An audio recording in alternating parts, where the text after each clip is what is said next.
الله أكبر الله أكبر لا إله إلا الله الله أكبر الله أكبر لله الحمد الله أكبر لا إله إلا الله الله أكبر ولله الحمد الحمد لله نحمده ونستعينه ونستغفره ونؤمن به ونتوكل عليه ونعوذ بالله من شرور أنفسنا ومن سيئات أعمالنا من يهده الله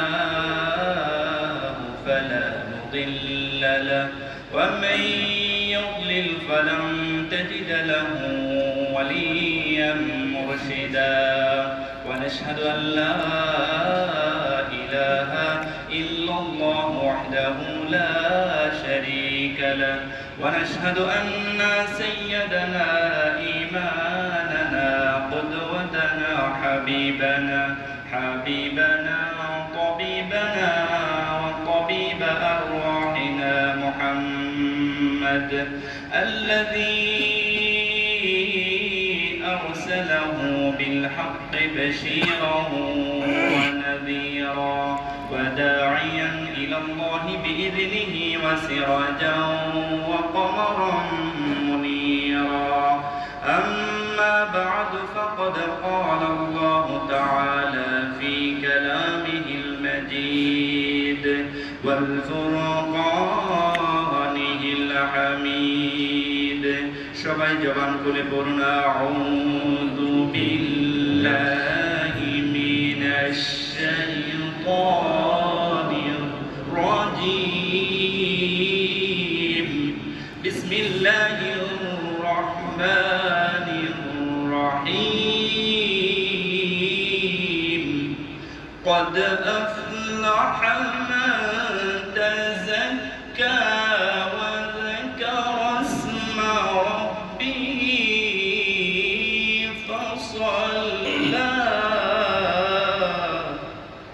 إن الله وملائكته يصلون على النبي يا أيها الذين آمنوا صلوا عليه وسلموا تسليما اللهم صل على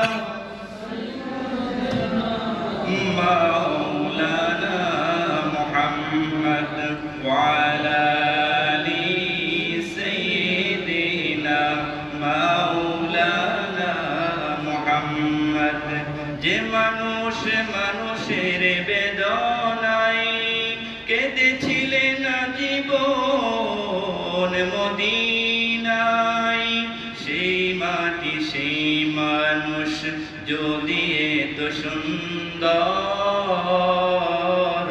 না জানি তাহলে তুমি কত সুন্দর কত সুন্দর আল্লাহুম্মা সাল্লি আলা সাইয়্যিদিনা মাওলানা মুহাম্মদ ওয়া আলা আলি সাইয়্যিদিনা মাওলানা মুহাম্মদ রাসূল আমার হৃদয় মাঝে ভুলতে পারি নাই মন যে আমার চাই যে যেতে সোনার মদিনায় আল্লাহুম্মা সাল্লি আলা সাইয়্যিদিনা মাওলানা মুহাম্মদ ওয়া আলা আলি সাইয়্যিদিনা মাওলানা আল্লাহ রাব্বুল আলামিনের দরবারে লাখ কোটি শুকরিয়া আদায় করছি। মহান মনিব আমাদেরকে সুস্থ রেখে দীর্ঘ এক মাস সিয়াম সাধনা করার পর ঈদুল ফিতরের নামাজ আদায়ের নিয়তে মসজিদে আসার তৌফিক দান করেছেন। কালিমাতুশ শুকর জবান খুলে পড়ছি আলহামদুলিল্লাহ আলহামদুলিল্লাহ। সম্মানিত হাজিরিন, আজকের দিবসটা হচ্ছে প্রতিদানের দিবস। আল্লাহ রাব্বুল আলামিন তার ফেরেশতাদের সাথে গর্ব করে থাকেন, অহংকার করে থাকেন, হে আমার ফেরেশতারা, তোমরা মাখলুকাত সৃষ্টি না করার কথা বলেছিলেন, কিন্তু আমি আল্লাহ রাব্বুল আলামিন দুনিয়াতে মাখলুকাত সৃষ্টি করেছি, করার পর তাদেরকে নির্দেশনা প্রদান করেছিলাম আর তোমরা বারণ করেছিলে। আমি বলেছিলাম ইন্নী আ'লামু মা লা তা'লামুন, আমি যাহা জানি তোমরা কিন্তু তাহা জানো না। 1 মাস দীর্ঘ সিয়াম সাধনা পালন করেছে, কিয়াম করেছে, রুকু করেছে, সিজদা করেছে, আমার ফরজের হুকুম পালন করেছে। এখন তোমাদের কাছে আমি জানতে চাই এখন বান্দার কি করা উচিত। ফেরেশতারা আল্লাহ রাব্বুল আলামিনের কাছে বলতে শুরু করলেন, ইয়া রাব্বুল আলামিন, মজদুর যখন তার পরিশ্রমিক পাওয়ার জন্য অপেক্ষায় থাকে, পরিশ্রম করে মালিকের আদেশ পালন করার সঙ্গে সঙ্গে তার যথাযথ প্রতিদান দেওয়াই হচ্ছে সর্বশ্রেষ্ঠ কাজ। আল্লাহ রাব্বুল আলামিন ফেরেশতাদেরকে ডাক দিয়ে বলেন, ও আমার ফেরেশতারা, আমি আল্লাহ তোমাদেরকে সাক্ষী রাখলাম, বান্দা আমার হুকুম পালন করেছে, আমার ফরজের হুকুম পালন করেছে, করার কারণে তোমাদেরকে আমি আল্লাহ সাক্ষী রাখলাম, আমি আমার বান্দার গুনাহগুলোকে maaf করে দেব। 1 নম্বর প্রতিদান। 2 নম্বর হলো maaf তো করবই, করার সঙ্গে সঙ্গে বান্দার যে আমলনামার মধ্যে গুনাহ ছিল সেই গুনাহগুলোকে আমি আল্লাহ সওয়াবে পরিণত করে দিব। জোরে বলেন সুবহানাল্লাহ। আজকে শুধু ক্ষমা পাওয়ার দিনই নয়, আমাদের জীবনে যত গুনাহ হয়েছে বিশ্ব নবীকে আল্লাহ পাক জানিয়ে দিয়েছেন যে, হে নবী, আপনি আপনার উম্মতদেরকে জানিয়ে দিন যে তারা যত গুনাহ করেছে গুনাহ ক্ষমা করে দিব, আর যেই পরিমাণ গুনাহ করেছিল সেই পরিমাণ গুনাহগুলোকে আমি আল্লাহ নেক দ্বারা ভরপুর করে দিব। জোরে বলেন আল্লাহু আকবার। সম্মানিত হাজিরিন, যে আয়াতে কারিমা তেলাওয়াত করেছিলাম, আল্লাহ রাব্বুল আলামিন বলেন, ক্বাদ আফলাহা মান তাযাক্কা ওয়া যাকারা ইসমা রাব্বিহি ফাসাল্লা। যে ব্যক্তি আত্মাকে পরিশুদ্ধ করতে পেরেছে, অন্তরটাকে পরিশুদ্ধ করতে পেরেছে, সিয়াম সাধনের মাধ্যমে অন্তরকে পরিশুদ্ধ করা যায়। যেই অন্তরের মধ্যে কোনো রিয়া নাই, যেই অন্তরের মধ্যে কোনো গর্ব নাই, তাকাব্বুর নাই, মারামারি নাই, কাটাকাটি নাই, আল্লাহ রাব্বুল আলামিনকে না দেখে বিশ্বাস স্থাপন করেছে, সিয়াম সাধনা করতে গিয়ে গোপনে খাবার খাই নাই, একমাত্র আল্লাহর ভয়ে আল্লাহ দেখবেন। এজন্য আল্লাহ রাব্বুল আলামিন বলেন, যেই ব্যক্তি নিজের আত্মাটাকে পরিশুদ্ধ করতে পেরেছে আর তাকবীর পাঠ করতে করতে ঈদগাহের মাঠের দিকে রওনা হয়েছে, আল্লাহু আকবার, আল্লাহু আকবার, লা ইলাহা ইল্লাল্লাহ, আল্লাহু আকবার, আল্লাহু আকবার, ওয়ালিল্লাহিল হামদ। আল্লাহ রাব্বুল আলামিন বলেন, তারপরে নামাজ আদায় করেছে, করার সঙ্গে সঙ্গে সেই ব্যক্তি সফল কাম হয়ে গেছে। জোরে বলেন সুবহানাল্লাহ। এটা কোনো মানুষের বানানো কথা নয়, মহান রব বলে দিয়েছেন, ক্বাদ আফলাহাল মুমিনুন, successful indeed are the believer. মুমিন যারা হবে তারা সফল কাম হয়ে যাবে। জোরে বলেন আল্লাহু আকবার। আজকে আমরা সেই প্রতিদান পাওয়ার জন্য এসেছি। আমরা 1 মাস সিয়াম সাধনার মাধ্যমে আমরা অসুস্থ ছিলাম, আমরা এই অসুস্থতা থেকে সুস্থ হয়ে আজকে বাড়িতে এসেছি।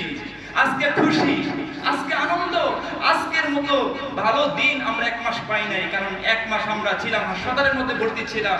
রোজা রাখা যেমন কষ্ট, একজন মানুষ যখন অসুস্থ হয়, অসুস্থ হওয়ার হাসপাতালে ভর্তি হয়, ডাক্তারের নিয়ম নির্দেশনা পালন করতে হয়, তার উপমা দেওয়া হয়েছে। রোগীকে সুস্থ করার জন্য তাকে ইনজেকশন দেওয়ার যে কষ্টটুকু, সেই কষ্টটুকু আল্লাহ পাক রব্বুল আলামিন 1 মাস সিয়াম সাধনা করার মাধ্যমে সেই কষ্টটুকু দিয়েছেন।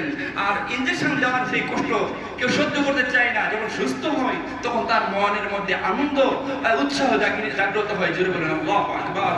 আমরা 1 মাস দীর্ঘ 11 মাস অন্যায়, অপরাধ, মিথ্যা, রাহাদারি, যত ধরনের অন্যায় করেছি, সেই অন্যায় থেকে পবিত্র হওয়ার জন্য সিয়াম সাধনা পালন করেছি, করার মাধ্যমে অন্তরটাকে পরিশুদ্ধ করে দিয়েছি। আল্লাহ রাব্বুল আলামিন বলেন, ইয়াউমা লা ইয়ানফাউ মালু ওয়ালা বানুন ইল্লা মান আতাল্লাহা বিকলবিন সালিম। সেই দিন, কিয়ামতের দিন, মানুষের ধন সম্পদ, এই যে আমাদের সন্তান সন্ততি আছে, কোনো উপকারে আসবে না, কিন্তু উপকারে আসবে একটা পরিশুদ্ধ এবং সুস্থ অন্তর নিয়ে যদি মহান রবের কাছে হাজির হতে পারেন, তাহলে আপনি সফল কাম ব্যক্তিদের অন্তর্ভুক্ত হয়ে যাবেন। জোরে বলেন সুবহানাল্লাহ। তাহলে বুঝতে পারলাম অন্তর পরিশুদ্ধি হওয়াটা সর্বশ্রেষ্ঠ গুণ। এই গুণ আমাকে আপনাকে সকলকে যদি গঠন করতে পারি তাহলে আমি দুনিয়াতে সফল হব, পরকালে আমাদেরকে সফলতা দিয়ে দিবেন কে? আল্লাহ দিয়ে দিবেন। কারণ আমাদের অন্তরটা দেখেন কত নষ্ট হয়ে গিয়েছিল। একজনের সামনে তার সাথে মহব্বত করি, ভালোবাসি, কিন্তু পরবর্তীতে গোপনে তার বিরুদ্ধে কাজ করে থাকি। বুঝতে হবে তার অন্তরের মধ্যে সেই অন্তরটা এখন পরিশুদ্ধি হয় নাই। এজন্য আজকের এই দিবস থেকে আমরা তওবা ইস্তেগফারের মাধ্যমে প্রতিজ্ঞাবদ্ধ হতে চাই, অঙ্গীকারাবদ্ধ হতে চাই। We are determined make you children what the inheritor according to the knowledge of the prophet Muhammad সাল্লাল্লাহু আলাইহি সাল্লাম। বিশ্বনবী সাল্লাল্লাহু আলাইহি সাল্লাম আমাদের মধ্যে এমন একটা আদর্শ নিয়ে এসেছিলেন, মানুষদেরকে পুত পবিত্র করা, নিজে পুত পবিত্র হবে, নিজের সন্তানদেরকে, নিজের আহারদেরকে পুত পবিত্র হিসেবে গঠন করার জন্য বিশ্বনবী সাল্লাল্লাহু আলাইহি সাল্লাম দুনিয়ার বুকে নূর নিয়ে এসেছিলেন, আলো নিয়ে এসেছিলেন। জোরে বলুন আল্লাহু আকবার। সম্মানিত হাজিরিন, এজন্য মাহে রমজান থেকে আমরা কতগুলো শিক্ষা অর্জন করতে হবে, সেই শিক্ষাগুলো আপনাদের সামনে আমি উপস্থাপন করতে চাই। রমজান আগমন করেছে তিনটি বিষয় নিয়ে। জোরে বলেন কয়টি? এক নম্বর হলো সিয়াম, কিয়াম, আর একটা হলো কোরআন। সিয়াম আমরা পালন করেছি, কিয়াম আমরা নামাজ পড়েছি, কিয়াম মানে নামাজ, দাঁড়িয়ে নামাজ পড়া, নামাজ পালন করেছি, আর কোরআন তেলাওয়াত করেছি। এই তিনটা আগমন নিয়ে আমাদের কাছে উপস্থিত হয়েছিল। আমরা যথাসাধ্য চেষ্টা করেছি পালন করার জন্য, পালন করেছি। এখন আসুন আমরা জানার চেষ্টা করি, একজন ন্যূনতম মুসলিম হিসাবে আপনার মধ্যে, আমার মধ্যে সে চারটা গুণ অবশ্যই থাকতে হবে। যদি আপনি একজন সুস্থ মনের মানুষ হতে চান, আপনার অন্তরটাকে যদি সুস্থ রাখতে চান, সেই চারটা গুণ আপনার মধ্যে, আমার মধ্যে লাগবে। এক নম্বর গুণ, সেটা হচ্ছে ঈমানকে পরিশুদ্ধ করতে হবে। আমাদের মধ্যে ঈমান আছে না নাই? আছে। কথা বলে আল্লাহর প্রতি বিশ্বাস আছে না নাই? অবশ্যই। কিতাবের প্রতি, রাসূলের প্রতি, আখিরাতের প্রতি, পরকালের প্রতি আমাদের মধ্যে বিশ্বাস আছে। তাহলে আমরা বুঝতে পারলাম আমরা কি মুমিন, আমরা একজন ঈমানদার। এই ঈমানটাকে পরিশুদ্ধ করতে হবে, কুফর মুক্ত, শিরক মুক্ত, বিশুদ্ধ অন্তর হতে হবে আপনাকে। আমরা বাংলাদেশের মুসলমানটা আবেগী মুসলমান, ঈমান আছে কিন্তু শিরক করে, ঈমান আছে কিন্তু মাজারে সেজদা দেয়, এরকম মুসলমান আছে না নাই? কথা বলেন। এজন্য আমাদের ন্যূনতম মুসলমান হওয়ার জন্য এক নম্বর যে কন্ডিশন দেওয়া হয়েছে, এটা হচ্ছে ঈমানটা হতে হবে বিশুদ্ধ অন্তর, শিরক মুক্ত অন্তর, বেদাত মুক্ত অন্তর, ইসলাম বিদ্বেষী চেতনা থেকে মুক্ত হতে হবে। নাম্বার টু হচ্ছে হালাল উপার্জনের চেষ্টা করতে হবে। কি উপার্জন? হালাল। হালাল উপার্জন, তার কোনো বিকল্প নেই। কারণ ইবাদত কবুল হওয়ার জন্য হালাল ইবাদতের শর্ত আছে না নাই? কথা বলা আছে না নাই? Your food should be halal, your drink should be halal, your dress up should be halal, your entertainment should be halal. আপনার খাদ্য হালাল হতে হবে, আপনার পোশাক হালাল হতে হবে, আপনার পানীয় হালাল হতে হবে, আপনার এন্টারটেইনমেন্ট অর্থাৎ আপনার বিনোদনটাও হালাল হতে হবে। জোরে বলেন সুবহানাল্লাহ। আমরা নামাজ পড়ি, শুধু নামাজ পড়লেই তো হবে না, নামাজ কবুল হওয়ার প্রতিবন্ধক হিসেবে কাজ করে থাকে কোনটা বলেন? হালাল। হালাল রিজিক। এজন্য দুই নম্বর কন্ডিশন হচ্ছে ন্যূনতম মুসলমান হিসাবে আমাদের উপার্জনটা হালাল হতে হবে। তিন নম্বর কন্ডিশন হচ্ছে যে যেই কোনো পরিস্থিতিতে, যেই কোনো অবস্থাতে সালাত আদায় করতে হবে। পারা যাবে না? কথা বলে পারা যাবে না? যেই কোনো পরিস্থিতি হোক, যেই কোনো অবস্থাতে হোক, সালাত আদায় করতে হবে। 5 ওয়াক্ত সালাতকে তরক করে আপনি আল্লাহর মাকবুলিয়তের বান্দা হতে পারবেন না, আপনি জান্নাতে যাওয়ার জন্য প্রতিবন্ধক হয়ে যাবেন।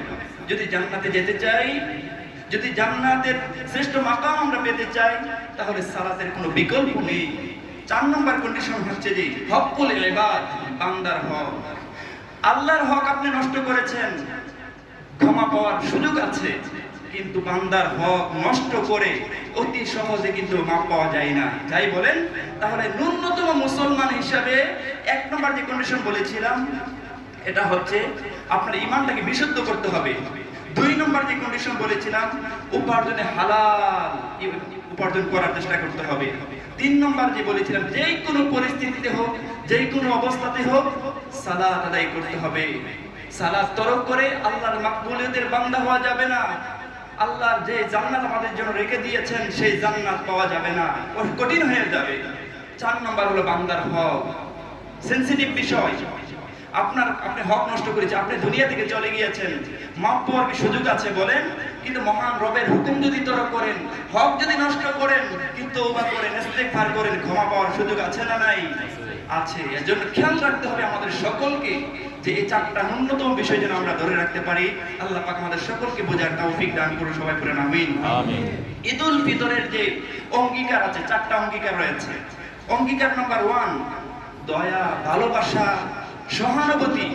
দয়া, ভালোবাসা, সহানুভূতি প্রদর্শনের ক্ষেত্রে ইমানদার, একজন ইমানদার আরেকজন ইমানদার হতে দেহের মতন। জোরে বলেন কিসের মতো? দেহের মতো। এটা হচ্ছে ঈদুল ফিতরের অঙ্গীকার। অঙ্গীকার নাম্বার 1, এটা হচ্ছে দয়া ভালোবাসা প্রদর্শনের ক্ষেত্রে একজন ইমানদার আরেকজন ইমানদার হচ্ছে কিসের মতন?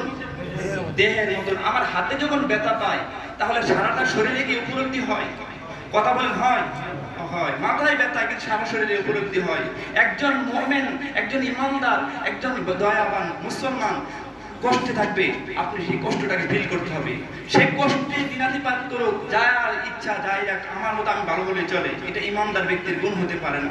বিশ্বনবী সাল্লাল্লাহু আলাইহি সাল্লামের মধ্যে এই গুণটুকু ছিল না। তিনি সুখ দুঃখ ভাগাভাগি করতেন, কষ্ট একজন আছেন তার সাথে শেয়ার করতেন, তাকে পরামর্শ দিতেন, তাকে সাহায্যের হাত তিনি এক্সপান্ড করে দিতেন, হেল্পিং হ্যান্ড এক্সপান্ড করে দিতেন বিশ্বনবী সাল্লাল্লাহু আলাইহি সাল্লাম। কোন ইমানদারদের জন্য 2 নম্বর হচ্ছে যে ঈদুল ফিতরের 2 নম্বর অঙ্গীকার হচ্ছে ইসলামের ভ্রাতৃত্বের বন্ধন অটুট রাখার চেষ্টা করতে হবে। আমাদের মধ্যে সবচেয়ে সমস্যা হচ্ছে যে আমাদের মধ্যে ভ্রাতৃত্ব বন্ধনটা ছিন্ন হয়ে গিয়েছে, কেউ কাউকে দেখতে পাচ্ছি না। কিন্তু ঈদুল ফিতর আমাদেরকে সেই প্রতিশ্রুতি দিয়েছে, আমাদের মধ্যে যে ভ্রাতৃত্ব বন্ধনটা রয়েছে সেই ভ্রাতৃত্ব বন্ধনকে অটুট রাখতে হবে। কথা বলেন, কি রাখতে হবে? ছাড়া যাবে না। কারণ হাদিস শরীফের মধ্যে আল্লাহর হাবিব বলে দিয়েছেন, লা ইয়াদখুলুল জান্নাতু কাতিউন, আত্মীয়তার সম্পর্ক ছিন্নকারী ব্যক্তি জান্নাতে প্রবেশ করবে না। দেখছেন কত বড় কঠিন কথা বলে দিয়েছেন। এজন্য আমাদের যে মধ্যে যে ভ্রাতৃত্ব বন্ধন আছে, সেই ভ্রাতৃত্ব বন্ধনে অল্প কিছু ভুল ত্রুটির কারণে তাকে আমরা ক্ষয় প্রতিপূর্ণ করে ফেলি, এটা করা যাবে না। মানুষ বলতে ভুল আছে না নাই? কথা বলেন, মানুষ কি ভুলের ঊর্ধ্বে? নবী আলাইহিস সালামরা মাসুম ছিলেন, আমরা তো ভুলে শুদ্ধ ধরেই তো আমরা মানুষ হয়েছি। ভুল ত্রুটি থাকবে, তার পাশাপাশি ক্ষমা থাকবে। আপনি যদি একজন ব্যক্তি ভুল করেছে তাকে ক্ষমা না করেন, তাহলে মহান রবের কাছ থেকে আপনি কিভাবে ক্ষমা আশা করছেন? আপনি নিজেই ক্ষমা করতে শিখেননি, মহান রব আপনাকে কিভাবে ক্ষমা করবেন? এজন্য আপনি যদি ক্ষমা পেতে চান, আগে ক্ষমা করা শিখতে হবে। দেখছেন 2 নম্বর বিষয়। 3 নম্বর বিষয় হচ্ছে হিংসা বিদ্বেষ ভুলে আমরা ভাই ভাই হয়ে যাব। ঈদুল ফিতরের 3 নম্বর অঙ্গীকার হচ্ছে হিংসা বিদ্বেষ আমাদের মধ্যে আছে না নাই? বলেন, কথা বলেন, আছে না নাই? আছে। এগুলা কি করা লাগবে? কথা বলেন, কি করা লাগবে? ছেড়ে দেওয়া লাগবে। হিংসা বিদ্বেষ রাখা যাবে না। হিংসা বিদ্বেষ মানুষকে জ্বালিয়ে পুড়িয়ে ছাই করে দেয়। আমাদের তো ইবাদত বেশি করতে পারি না, আমরা যাই করি এগুলা কাঠকে যেমন আগুনে খেয়ে ছাই করে ফেলে। তাহবাতা আমালাকুম, আপনার এই আমল আমার এই আমলগুলোকে পুড়ে ছারখার করে দেয়। এজন্য সেই হিংসামূলক বেদি থেকে আমাদেরকে বেরিয়ে আসতে হবে। রাসূল সাল্লাল্লাহু আলাইহি সাল্লাম এখানে কয়েকটা হিংসার কথা বলেছেন একই হাদিসের মধ্যে। হিংসা করা যাবে না, পরস্পরকে ধোঁকা দেওয়া যাবে না। তারপরে বলে দিয়েছেন তোমরা কারোর সাথে বিদ্বেষ রাখবে না। তারপরে বলে দিয়েছে একে অপরের প্রতি ক্ষতির চিন্তা করা যাবে না। তাকে কিভাবে ক্ষতি করা যায় সেই চেষ্টা করা যাবে না, ক্ষতি করা যাবে না। কারোর প্রতি জুলুম করা যাবে না। একজন কোনো কিছু ক্রয় করতেছেন, আপনি গিয়ে আবার বললেন যে দাম করা যাবে না, তিনি যখন পৃথক হবেন মালামাল ক্রয় করবেন না, এটা করা যাবে না। এটা রাসূল সাল্লাল্লাহু আলাইহি ওয়াসাল্লাম নিষেধ করেছেন। ঈদুল ফিতরের 4 নম্বর যে অঙ্গীকার রয়েছে এটা হচ্ছে গুনাহমুক্ত জীবন যাপন করতে হবে। যে সমস্ত কাজে গুনাহ আছে সেগুলোকে ছাড়া লাগবে। কারণ ঈদুল ফিতর আমাদেরকে এই 4টা অঙ্গীকার নাম আমাদেরকে দিয়েছেন, যে অঙ্গীকার পাপমুক্ত যে কাজগুলো এগুলা ছেড়ে দিতে হবে। কারণ মাহে রমজান আমরা সিয়াম সাধনা পালন করে দিয়েছি। আল্লাহর হাবিব সাল্লাল্লাহু আলাইহি সাল্লাম বলে দিয়েছেন যে মান লাম ইয়াদা কাওলা যুর ওয়াল আমাল বিহি ফালাইসা ইল্লা হাজাতান ফি আইয়াদা তাআমাহু ওয়া শারাবা। যে ব্যক্তি সিয়াম সাধনা পালন করলো, করার পর অন্যায় বিদ্বেষ হিংসা গুনার কাজ ছাড়তে পারলো না, তার উপবাস থাকা আমি নবীর কোনো প্রয়োজন নাই। তাহলে এই ঈদুল ফিতরের 4টা যে অঙ্গীকারনামা রয়েছে, আমরা দয়া, ভালোবাসা, সহানুভূতি প্রদর্শনের ক্ষেত্রে একজন ইমানদার আরেকজন ইমানদার আমরা দেহের মতো থাকবো। 2 নম্বর হচ্ছে যে ইসলামের ভ্রাতৃত্বের বন্ধনকে আমরা অটুট রাখার চেষ্টা করতে হবে, যাতে করে একজন ভাইয়ের সাথে আমাদের ভাইয়ের দূরত্ব না হয়ে যায়, যত নিকটবর্তী হয়ে যায়। আমাদের যেমন প্রতিশ্রুতি রয়েছে ভ্রাতৃত্ববোধ, মনোবল, ভ্রাতৃত্ববোধ, শৃঙ্খলা, দক্ষতা, এর মধ্যে একটা বিষয় রয়েছে, এই ভ্রাতৃত্ববোধ যত আপনি গভীর করতে পারবেন ততই আল্লাহর মাকবুলিয়তের বান্দাতে পরিগণিত হয়ে যাবেন। 3 নম্বর হিংসা বিদ্বেষ আমরা দূর করতে হবে, যেটা আমাদের মধ্যে ফাটল সৃষ্টি করে দেয়, ভ্রাতৃত্বের মধ্যে আগুন ধরিয়ে দেয়, এগুলো আমাদেরকে ছেড়ে দিতে হবে। 4 নম্বর যে বিষয়টা হচ্ছে পাপ মুক্ত জীবন যাপন করার চেষ্টা করতে হবে। আল্লাহর হাবিব সাল্লাল্লাহু আলাইহি সাল্লামকে প্রশ্ন করা হলো, ইয়া রাসূলুল্লাহ, আমি একজন ইমানদার, আমি বুঝবো কিভাবে? আল্লাহর হাবিব সাল্লাল্লাহু আলাইহি সাল্লাম বললেন, যখন গুনার কাজ হবে তোমার অন্তর তোমাকে বারণ করবে, আর যখন গুনার কাজ তুমি করতে উদ্বুদ্ধ হবে, বুঝতে হবে তুমি একজন গুনাহগার, তোমার ঈমানের মধ্যে সমস্যা রয়েছে। এজন্য পাপ মুক্ত জীবন গঠন করার দরকার আছে না? পাপ মুক্ত জীবন যাপন করতে হবে, জীবন গঠন করতে হবে। এজন্য বলা হয় যে কু আনফুসাকুম ওয়া আহলিকুম নারা, তোমরা নিজেরা জাহান্নামের আগুন থেকে বাঁচো এবং তোমার আহলদেরকেও জাহান্নামের আগুন থেকে বাঁচাও। অনেকের মধ্যে ভুল চিন্তা আছে যে আমি রিটার্ন করার পর তাবলিগে বের হয়ে যাব, আল্লাহ রাস্তায় বের হয়ে যাব, হজ করে আল্লাহর ওলি হয়ে যাব। আপনার সেই সুযোগটুকু তো না দিতে পারেন আল্লাহ। মৃত্যু কি বলে আসে? বলেন, ইদা জা আজালুহুম লা ইস্তাখিরুনা সাআতান ওয়া লা ইস্তাকদিমুন। মৃত্যু 1 সেকেন্ড আগেও হবে না, 1 সেকেন্ড পরেও হবে না, এখনই শপথবদ্ধ হয়ে যায়। আমরা ডিটারমাইন করে ফেলি যে আজ থেকে আর নামাজ ছাড়বো না, আজ থেকে প্রতারণা করব না, আজ থেকে ধোঁকা দিব না, কারো ক্ষতি সাধন করব না, কারোর উপর জুলুম করব না। এটাই হচ্ছে আমাদের মাহে রমজানের শিক্ষা। আর আজকের এই প্রতিদানের দিবসে আল্লাহ রাব্বুল আলামিন আমাদের জন্য উত্তম প্রতিদান রেখে দিয়েছেন। আমাদেরকে ক্ষমা করে দিবেন, আমাদের জন্য ক্ষমা রয়েছে। আমাদের ক্ষমা করার পর যত গুনাহ আমরা জীবনে করেছি, সেই ক্ষমা গুনাহ পরিমাণ নেক দ্বারা আমাদের আমলগুলোকে ভরপুর করে দিবেন। জোরে বলেন আল্লাহু আকবার। আল্লাহ রাব্বুল আলামিন আমাদের সকলকে বেশি বেশি নেক আমল করে মাহে রমজানের যে শিক্ষা রয়েছে সেই শিক্ষা অর্জন করার মাধ্যমে যেন আমাদের জীবনটাকে বাকি 11 মাস অতিবাহিত করতে পারি, সেটা তৌফিক যেন আল্লাহ পাক আমাদের সকলকে দান করে। সবাই পড়ে আমিন। আমিন। সম্মানিত হাজিরিন, মাহে রমজানে আমরা প্র্যাকটিস করেছি, আমরা চর্চা করেছি 1 মাস। 1 মাস আমরা এক্সারসাইজ করেছি। কি এক্সারসাইজ করেছি দেখেন, যে বেশি বেশি কোরআন তেলাওয়াত করেছি। অন্যান্য মাসের তুলনায় আমরা কোরআন তেলাওয়াত কি কম করেছি না বেশি করেছি বলেন? এটা প্র্যাকটিস করেছেন।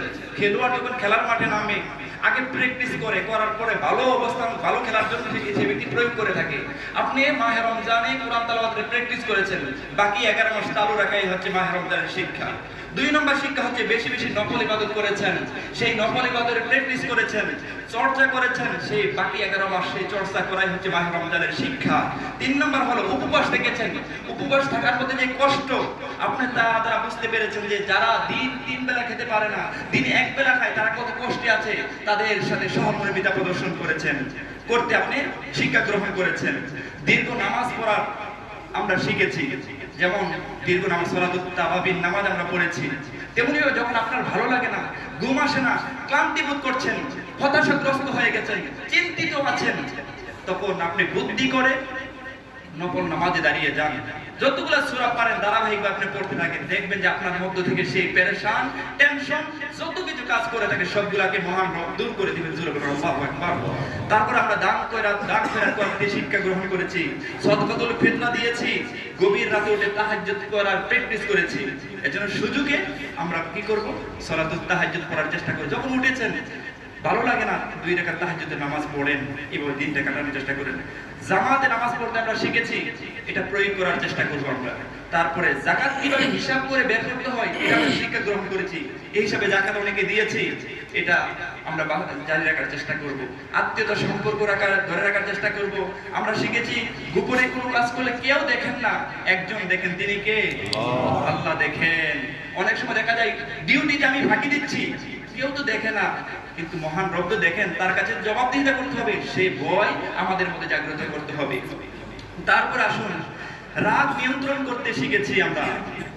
সময় মতো কিভাবে কাজ করতে হয়, সবচাইতে গুরুত্বপূর্ণ পয়েন্ট হচ্ছে সময় মতো কাজ কিভাবে শুরু করতে হয়, কিভাবে শেষ করতে হয়, এটা মাহে রমজান আমাদেরকে শিক্ষা দিয়েছে। আল্লাহু আকবার। ইফতারের সময় যখন হয়ে যায়, ঘোষণা দেওয়ার সঙ্গে সঙ্গে আমরা কি করে থাকি? ইফতার করে থাকি। আবার মুয়াজ্জিন সাহেব যে বলে যে এখন সেহরির সময় শেষ, তখন কি আমরা কি আবার খাই? কথা বলেন। তাহলে সময় মতো কিভাবে কাজ করতে হয়, সময় মতো কিভাবে শেষ করতে হয়, এটা মাহে রমজান আমাদেরকে শিক্ষা দিয়েছে।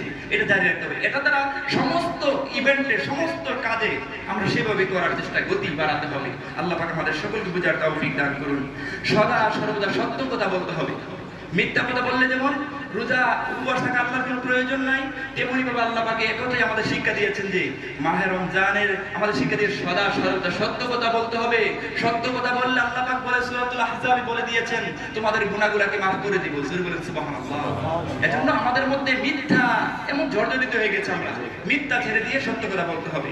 আমরা শিখেছি এই যে কতগুলা মাহে রমজানের শিক্ষা গ্রহণ করেছি, সেই অনুপাতে আমাদের জীবনটাকে অতিবাহিত করার চেষ্টা করবো। আমরা করি আমিন।